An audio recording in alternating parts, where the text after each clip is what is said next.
Eu tenho, uma forma de dizer que a voz, ela é como se fosse um aperto de mão. Às vezes você pega na mão da pessoa, não é aquele aperto de mão meio frouxo? Aham, Que não verdade. passa Uhum, credibilidade? uhum. A voz é a mesma coisa. Se a gente não sabe usar a voz, a gente fica meio que, eh, não consegue se comunicar, não consegue chegar onde você quer chegar. E existem técnicas que a gente consegue fazer isso. Por exemplo, se você está em um local que você não é acostumado a falar para uma multidão de pessoas, mas você tem que falar para essas pessoas. E aí você fica nervoso, e aí a sua voz não sai, e aí existem técnicas. Então o que que você faz? Esquece que existem essas pessoas aqui. Foca lá na frente, Uhum. finge que não tem ninguém ali Verdade. e começa a falar. E é assim que você começa a desenvolver a sua fala no meio de outras pessoas, sem ficar com muita timidez.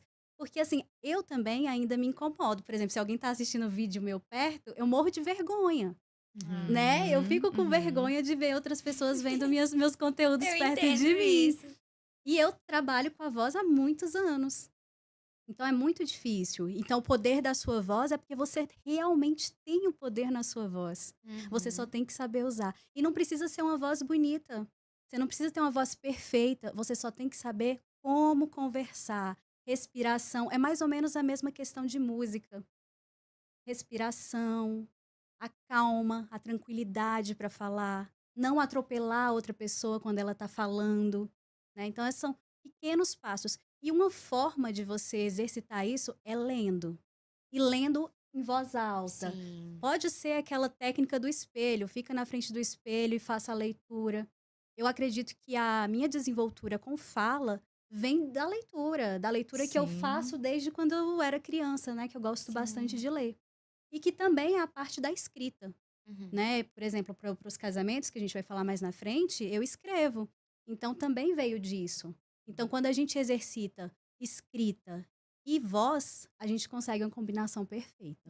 E uma Olha. pessoa assim bem tímida, porque você deu umas dicas interessantíssimas, né? Principalmente a respiração. Uhum. Mas uma pessoa assim muito tímida ou então muito nervosa e ela precisa disso até pro trabalho dela, vamos dizer assim, né?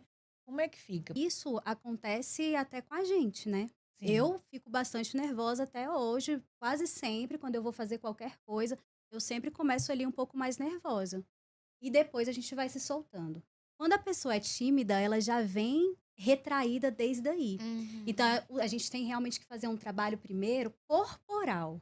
Ah, Não é entendi. só a questão da voz. A pessoa tem que se sentir livre, respira, né? Solta o seu corpo, fica tranquilo. A respiração eu acho que é o essencial. Começar pela respiração. Sempre que a gente está ali muito ansioso, né, dá aquela segurada, dá Uhum. aquela respirada, e a gente consegue conduzir. Mas para quem é tímido, com certeza o processo ele é um pouco mais demorado, mas ainda assim consegue. Uhum. Tem exercícios para serem feitos.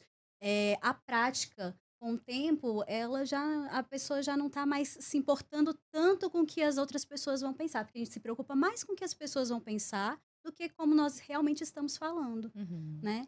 Então, assim, as técnicas de estudo é justamente para se soltar, soltar completamente, inclusive corpo. Ah, Ai, e pra gente, assim, que faz podcast, que nem minha mãe falou, né, a gente não é profissional, é uma coisa mais amadora e tal. Você tem alguma dica pra dar pra gente, assim, pra gente poder melhorar a nossa oratória? Eu acho que a forma com que vocês fazem o podcast de vocês é bonito e genuíno. Eu Hum. acho que vale muito mais ser como vocês são, que Uhum. vocês conversam tranquilamente, são uhum. 3 mulheres incríveis, Gratidão. 3 gerações, bonito de se ver, sabe. Uhum. Eu fico bastante emocionada, porque eu sou uma pessoa muito família, Uhum. eu sou muito grudada na minha mãe e nos meus irmãos, Uhum. e é bonito ver vocês dessa forma. Eu não acho que vocês deveriam mudar em nada, nem Ah. mesmo oratória, nada disso. Eu acho que a forma Uhum. com que vocês conduzem o programa de vocês é bonita e verdadeira. Que eu acho que é muito melhor do que ter uma voz bonita e impostada, é você conseguir transparecer o sentimento de vocês da forma com que vocês já conversam. Até porque podcast é uma coisa mais informal mesmo, né? É mais um bate-papo, É uma assim. conversa, né, É descontraída. verdade. Sim, Sim. Eu queria que você falasse pra gente um pouquinho sobre celebração ou celebrante de casamento. A celebração de casamento é uma das coisas mais bonitas que tem. Uhum. Ah, É é. emocionante. Eu falo assim, né, que ter coragem para celebrar o amor é uma coisa já complicada. Mas você celebrar o amor de outras pessoas é ainda mais difícil. É uma Imagino. responsabilidade É. muito grande. Imagina. A pessoa te entrega uma parte da vida dela. E é assim, o processo é realmente de entrega, porque eu faço perguntas e eles me contam a intimidade deles. Então, assim, Sim. eu sei várias coisas que, obviamente, não vão para dentro da celebração. Mas para que eu escreva a história, tenha aquele contexto, é legal quando eles ficam à vontade de contar todos os detalhes, né? Uhum. E outra coisa que é legal a gente explicar é que celebrante é uma coisa e cerimonialista é outra. Uhum. Ótimo. Sim. Porque muita gente confunde, né? Cerimonialista é aquela pessoa que organiza o casamento, assessora a noiva. E celebrante é aquela que, de fato, faz acontecer a celebração, né? Aquele momento tão especial em que as pessoas se casam definitivamente, né? E o que eu gosto de dizer é que eu celebro amores reais. Eu não sou nenhuma autoridade religiosa, né? E assim, a gente tá também numa transformação até disso. Não é, né? verdade. Porque antes eram só homens quem faziam casamentos. Ah, É padre, religiosos. Uhum. pastor, é? né? Sim, verdade. E a gente conseguiu esse espaço também de celebrante, né? E a não ser juíza de paz, né? Que já tinha, Sim. né? Mas fora isso, sofreu essa modificação em que a mulher conseguiu também ter um pouco mais de voz. Quando eu comecei, eu fiquei muito preocupada, né? Porque eu tenho muitas tatuagens, eu pareço um pouco mais nova do que eu sou. E eu fiquei preocupada de fato. Tipo você mesmo, só que você ainda parece mais nova do que eu. E eu fiquei preocupada de fato quem que é essa garota aí? O que essa garota tá fazendo Por aqui, que essa garota né? tá aqui falando sobre amor e sobre celebrar o amor?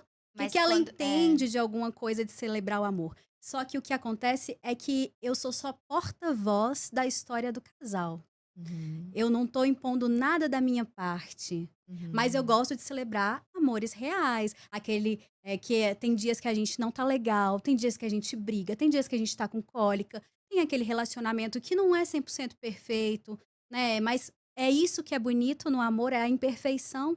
Quem é perfeito o tempo inteiro, né? É verdade. Então não faz sentido a gente. Então eu levo para a celebração de casamento a realidade, né? Eu não fico ele falando, vocês vão ser felizes para sempre, por toda a eternidade. Não tem como a gente saber, porque isso é uma construção, são eles quem vão fazer com que isso aconteça ou não. Se tiver legal para eles, vai ser assim. Se não tiver, cada um se separa e segue a vida, né? Porque o importante é ser feliz. Sim. Isso é verdade. E você falou uma coisa muito importante, né? Porque é uma confiança, é uma entrega.